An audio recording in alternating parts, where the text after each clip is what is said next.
বিরুদ্ধে কি ব্যবস্থা নেওয়া হবে সরকারের পলিসি ডিসিশন এবং সরকার এটা খোঁজ খবর নিয়ে যথাযথ আইনিভাবে এটাকে দেখবেন।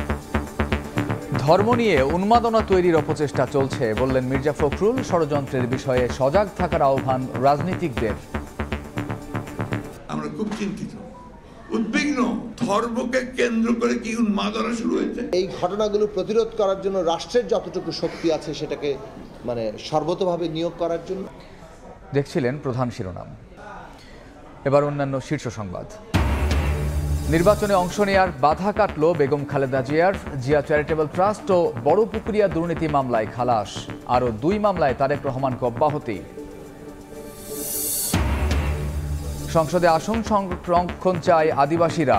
নির্দলীয় প্রতীকে স্থানীয় নির্বাচনের দাবি। আইনের শাসন প্রতিষ্ঠা হলে দূর হবে বৈষম্য বললেন সংস্কার কমিশনের প্রধান।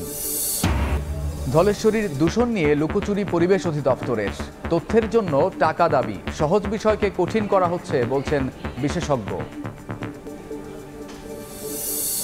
আইনজীবী আলিফ হত্যার প্রতিবাদে উচ্চ আদালতে বিক্ষোভ করেছেন বিএনপির আইনজীবীরা। আলাদা কর্মসূচি পালন করেছেন জাতীয় নাগরিক কমিটি ও সাধারণ আইনজীবীরা। এদিকে ইসকন নিষিদ্ধ চেয়ে হাইকোর্টে আবেদন করেছেন এক আইনজীবী। আগামীকালের মধ্যে সরকারের অবস্থান জানাতে বলেছেন আদালত। স্বৈরাচারের লোকজন তো নামতে পারছে না। এখন তার ইসকনের উপর নির্ভর করছে বাংলার রাজনীতি আবার আসার জন্য।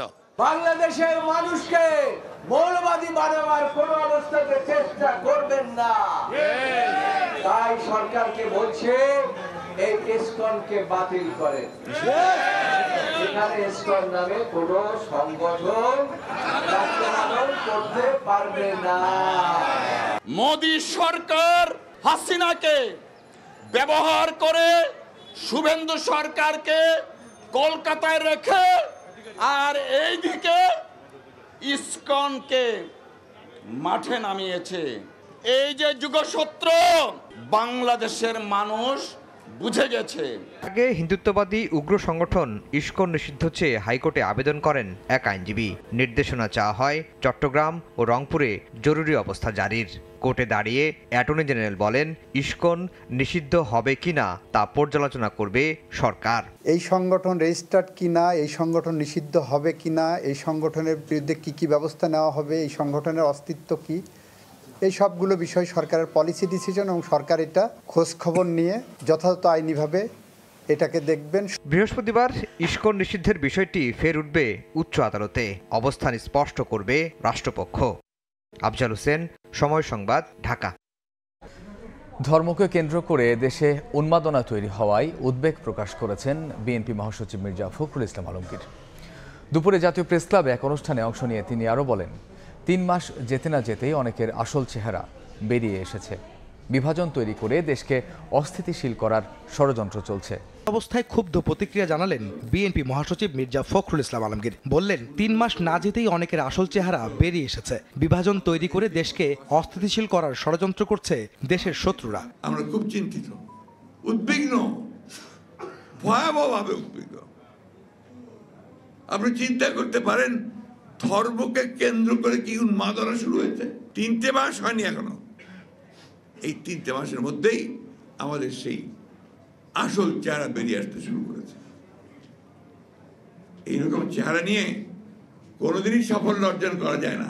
আমার নিজের ঘরেই যদি আপনার সেই বিভাজন থেকে যায়, বিভেদ থেকে যায়, আমি সেটা কখনোই ঠিক করতে পারবো না। একই দিন প্রেস ক্লাবের সামনে এক অবস্থান কর্মসূচিতে বিএনপি চেয়ারপারসনের উপদেষ্টা জয়নুল আবদিন ফারুক অভিযোগ করেন শেখ হাসিনা ভারতে বসে দেশবিরোধী ষড়যন্ত্রে লিপ্ত। বাংলাদেশে আবারও তার প্রেতাত্মা, তার লোকজন ষড়যন্ত্র শুরু করেছে। সামান্য একটা বিষয় নিয়ে আজকে আমার এক বন্ধুকে প্রাণ দিতে হয়েছে। দেশে চলমান অস্থিরতা ও সব ষড়যন্ত্র মোকাবেলায় সকল শ্রেণী পেশার মানুষকে ঐক্যবদ্ধ থেকে প্রতিরোধ গড়ে তোলার আহ্বান জানান বিএনপি নেতারা। আসুন আর অস্থিরতা না। আহমেদ সালেহিন, সময় সংবাদ, ঢাকা। এদিকে গণতন্ত্র মঞ্চের নেতারা বলেছেন সংস্কার কাজ ব্যাহত করতেই সহিংস পরিস্থিতি তৈরির চেষ্টা চলছে। ষড়যন্ত্র মোকাবিলায় সরকারকে কঠোর হওয়ার আহ্বান তাদের। আমরা সরকারের প্রতি আহ্বান জানাবো যে এই ঘটনাগুলো প্রতিরোধ করার জন্য রাষ্ট্রের যতটুকু শক্তি আছে সেটাকে মানে সর্বতোভাবে নিয়োগ করার জন্য। জাতীয় সার্বভৌমত্ব রক্ষার লড়াই আমাদের সামনে গণতন্ত্র রক্ষার লড়াই। যারা যারা বিগত স্বৈরাচার বিরোধী আন্দোলন করেছেন, যারা এই দেশে একটা সত্যি গণতন্ত্রের চর্চা করতে চান, গড়ে তুলতে চান, অব্যাহত রাখতে চান, তারা সবাই মিলে এই অপতৎপরতা রুখে দাঁড়ানো দরকার। জিয়া চ্যারিটেবল ট্রাস্ট দুর্নীতি মামলায় খালাসের মধ্য দিয়ে নির্বাচনে অংশ নেয়ার বাধা কাটল বিএনপি চেয়ারপারসন বেগম খালেদা জিয়ার। বড়পুকুরিয়া কয়লা খনি দুর্নীতি মামলা থেকেও খালাস পেয়েছেন বেগম জিয়া। এছাড়া কর ফাঁকি ও চাঁদাবাজির মামলায় খালাস দেওয়া হয়েছে তারেক রহমানকে। 2018 সালের 29 অক্টোবর জিয়া চ্যারিটেবল ট্রাস্ট দুর্নীতি মামলায় বেগম খালেদা জিয়াকে 7 বছরের কারাদণ্ড দেন ঢাকার 5 নম্বর বিশেষ আদালত। রায়ে জেল ছাড়াও বেগম জিয়াকে জরিমানা করা হয় 10 লাখ টাকা। পরে এই রায়ের বিরুদ্ধে আপিল করেন বিএনপি চেয়ারপারসন। 5 আগস্ট রাজনৈতিক পট পরিবর্তনের পর আপিল শুনানির উদ্যোগ নেয় তার আইনজীবীরা। বুধবার শুনানি শেষে সব আসামিকে খালাস দেন উচ্চ আদালত। দুদক আইনজীবীও বলছেন দুর্নীতির কোনো প্রমাণ মেলেনি সাক্ষ্য প্রমাণে। এই টোটাল কেসে 32 সাক্ষীর মধ্যে শুধু এফআইআর বা চার্জে বললেই হবে না ক্ষমতার অপব্যবহার, এইটাকে সাক্ষী দিয়ে প্রমাণ করতে হবে। টোটাল কেসে একটা কোথাও নাই যে ক্ষমতার অপব্যবহার হয়েছে। শেখ হাসিনা এই যে আমাদের বেগম খালেদা জিয়ার উপরে যে অমানবিক ভাবে বিচার করেছেন, তার চাইতে বেশি বিচার আল্লাহ তার প্রতি করেছেন। তিনি ভাতও খেয়ে যেতে পারেন নাই। এদিকে বড়পুকুরিয়া কয়লা খনি দুর্নীতির মামলা থেকে অব্যাহতি পেয়েছেন বিএনপি চেয়ারপারসন বেগম খালেদা জিয়া। খালাস পেয়েছেন সাবেক মন্ত্রী আলতাফ হোসেন চৌধুরী, ডক্টর খন্দকার মোশাররফ হোসেনও। বুধবার ঢাকার বিশেষ জজ আদালত 3 এই আদেশ দেন। তৎকালীন স্বৈরাচার সরকার কোনো রকমের ডকুমেন্ট দাখিল করতে পারে নাই বলে আমাদের বিরুদ্ধে মামলা এই চার্জ ফ্রেম করতে পারে। এছাড়া কর ফাঁকি ও চাঁদাবাজির মামলায় বিএনপির ভারপ্রাপ্ত চেয়ারম্যান তারেক রহমানকে অব্যাহতি দিয়েছেন আদালত। আফজাল হোসেন, সময় সংবাদ, ঢাকা। যমুনায় প্রধান উপদেষ্টার সঙ্গে বৈঠক শেষে কথা বলছেন বিএনপি মহাসচিব মির্জা ফখরুল ইসলাম আলমগীর। সরাসরি যাচ্ছি সেখানে। নিশ্চিত করার জন্য আমরা তাদেরকে অনুরোধ করেছি। সেই সঙ্গে আপনার কৃষিতে বিশেষ করে আপনার সার বিতরণের ক্ষেত্রে যে সমস্যাগুলো আছে সেই সমস্যা দূর করে এখনও আপনার সেই ফ্যাসিস্টদের দোসররা নিয়ন্ত্রণ করছে, সেগুলোকে আপনার মোটামুটিভাবে জনগণের পক্ষে যারা আছেন তাদেরকে নিয়ে আসা এবং এটাকে সহজ করার জন্য আমরা অনুরোধ করেছি যাতে ব্যবস্থা করা যায়। সেই সঙ্গে শিল্প উৎপাদনের ক্ষেত্রে আমরা বলেছি যে যেন আপনার এই নর্মাল যে আপনার অ্যাক্টিভিটি সেটা যেন চালু থাকে। বিশেষ করে শিল্পাঞ্চলে শ্রমিকদের বেতনের ক্ষেত্রে যেন কোনো আপনার বাধা সৃষ্টি না হয় এবং তারা যেন বেতন পান, তার জন্য প্রয়োজনে সরকারকে ঋণ দেওয়ার জন্য আমরা বলেছি যে বেশি করে ঋণ দিয়ে তাদেরকে ঠিক বেতনের ব্যবস্থা করতে হবে।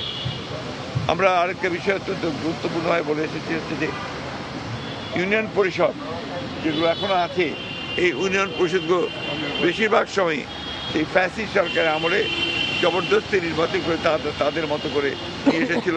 এটাকে অবিলম্বে আমরা মনে করি যেহেতু সিটি কর্পোরেশন ভাঙা হয়েছে, পৌর কর্পোরেশনগুলো ভাঙা হয়েছে, উপজেলা ভাঙা হয়েছে, সুতরাং এটাকে ভেঙে দিয়ে পরবর্তী নির্বাচনের মধ্যে দিয়ে আসবে এবং ট্রেড বডিগুলোকে ভেঙে দিয়ে আমরা বলেছি যে নির্বাচনের মাধ্যমে এটাকে আপনার পুনরায় আপনার সুষ্ঠুভাবে নিয়ে আসার জন্য আমরা বলেছি। সামগ্রিকভাবে আমাদের সমস্ত রাজনৈতিক দলগুলোর সাথে আলাপ আলোচনা করে এই জাতীয় ঐক্য সৃষ্টি করার ব্যাপারেও আমরা আহ্বান জানিয়েছি। আমরা সেই সঙ্গে আপনার এটাও বলেছি যে আমাদের নির্বাচন যেটা সবচেয়ে বেশি প্রয়োজন, সংস্কারগুলোকে আপনারা সম্পূর্ণ করে অবিলম্বে যত দ্রুত সম্ভব রোড ম্যাপ দেওয়ার কথা আমরা বলে এসেছি যে একটা রোড ম্যাপ অত্যন্ত জরুরি। এই কথাগুলি আমরা তাদেরকে বলেছি এবং প্রধান উপদেষ্টা এবং তার সঙ্গে যারা উপদেষ্টা মানে সদস্য ছিলেন তারা অত্যন্ত শান্তিপূর্ণভাবে মনোযোগ সহকারে আমাদের কথাগুলো শুনেছেন এবং আমরা বিশ্বাস করি যে তাগুলো গুরুত্ব দিয়ে তারা এটাকে প্রয়োগ করার ব্যবস্থা করবে। আরেকটা বিষয়, আমরা সমস্ত মামলাগুলো যেগুলো আমাদের সময় ফ্যাসিস্ট সরকার করেছিল এই মামলাগুলোকে প্রত্যাহারের ব্যাপারে আমরা দ্রুততার সঙ্গে ব্যবস্থা গ্রহণ করার জন্য অনুরোধ করেছি। Thank you. আর কোনো বিষয় নাই রে ভাই, গলা ভেঙে গেছে। শ্রমিক অসন্তোষ দূর করতে আরও কিছু সময় প্রয়োজন জানিয়ে শ্রম ও কর্মসংস্থান উপদেষ্টা বলেছেন, সংকট সমাধানে প্রয়োজনে সর্বোচ্চ ঝুঁকি নিতেও প্রস্তুত তিনি। এদিকে পোশাক শ্রমিকদের ভর্তুকি মূল্যে টিসিবির মাধ্যমে খাদ্যপণ্য দেওয়ার পরিকল্পনার কথা জানিয়েছেন অর্থ উপদেষ্টা।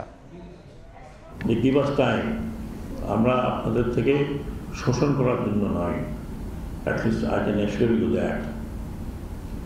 আমি আপনাদের সাথে আপনাদের সমস্যা আমি যদি পারি সলভ করবো, না হলে শুনবো। সেটার জন্য আমার যদি দরকার হয়, I can risk my life and go and talk to you sitting there on the street. টিসিবির ওদের রেগুলার যে প্রোগ্রামটা আছে 1 কোটি ইসের মধ্যে, ওরা বলছে ওখান থেকে ওরা সংস্কার করতে পারে। আমরা বলছি এটা আপনারা করেন 1 কোটির ভেতরেই আসে, কারণ 1 কোটিতে সব আমরা ইসে করতে পারি। আমরা বলছি আপাতত আপনারা এটা করেন, পরে শুধু গার্মেন্টস না অন্য ইসে তখন হয়তো আমরা দেখবো ওটা। যমুনায় প্রধান উপদেষ্টার সঙ্গে বৈঠক শেষে আমরা এতক্ষণ এর আগে ছিলাম বিএনপি মহাসচিব মির্জা ফখরুল ইসলাম আলমগীরের বক্তব্যে। তিনি সরাসরি বক্তব্য রাখছিলেন, এখন কথা বলছেন প্রেস সচিব। আমরা সরাসরি যাচ্ছি সেখানে। খুবই সৌহার্দ্যপূর্ণ পরিবেশে মিটিং হয় এবং মিটিংয়ের মূল যে মেসেজ সেটা আমি দিচ্ছি যে আপনারা দেখছেন যে বেশ কিছু আমাদেরকে নিয়ে অনেক একটা কনসার্টেড একটা ক্যাম্পেইন হচ্ছে, অপপ্রচার হচ্ছে। তো সেই বিষয়ে আজকে মিটিংয়ের থেকে বিএনপির তরফ থেকেও একটা বার্তা দেওয়া হয় যে ন্যাশনাল ঐক্যর কথা বলা হয় এবং প্রফেসর ইউনূস আমাদের প্রধান উপদেষ্টা উনিও এই ন্যাশনাল ইউনিটির কথা বলেছেন যে জাতির সমস্ত ইউনিটির ক্ষেত্রে, জাতির স্ট্যাবিলিটির ক্ষেত্রে উনি সবার মধ্যে ইউনিটির কথা বলেছেন। সেটা এবং স্টুডেন্ট, ছাত্র, জনতা, হিন্দু, মুসলমান, খ্রিস্টান সবার মধ্যে উনি ন্যাশনাল ইউনিটির বার্তা দিয়েছেন।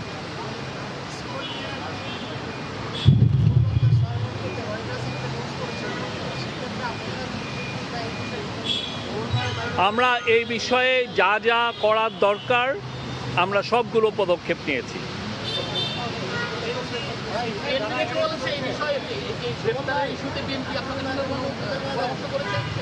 এই চিটাংয়ের বিষয়টা আলাপ হয়েছে, ওই একই জিনিস, সবাই ন্যাশনাল ইউনিটি এবং চিফ অ্যাডভাইজার বলেছেন সবাইকে শান্ত থাকতে বলেছেন। হ্যাঁ, সবাইকে শান্তির বার্তা দিয়েছেন এবং সবাইকে শান্ত থাকতে বলেছেন।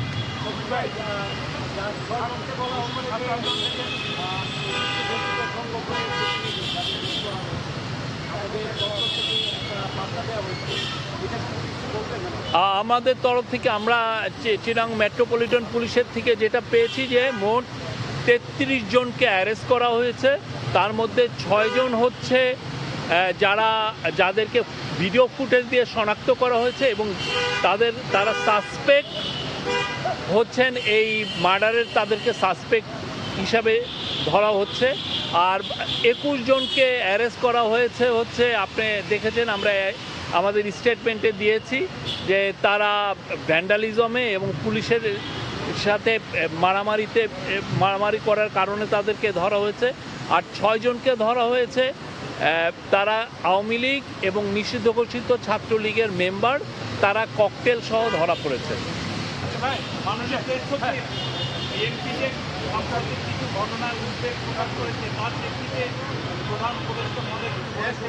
এইটাই তো, উনি সবাইকে শান্ত হতে বলেছেন আর ন্যাশনাল ইউনিটির কথা বলেছেন।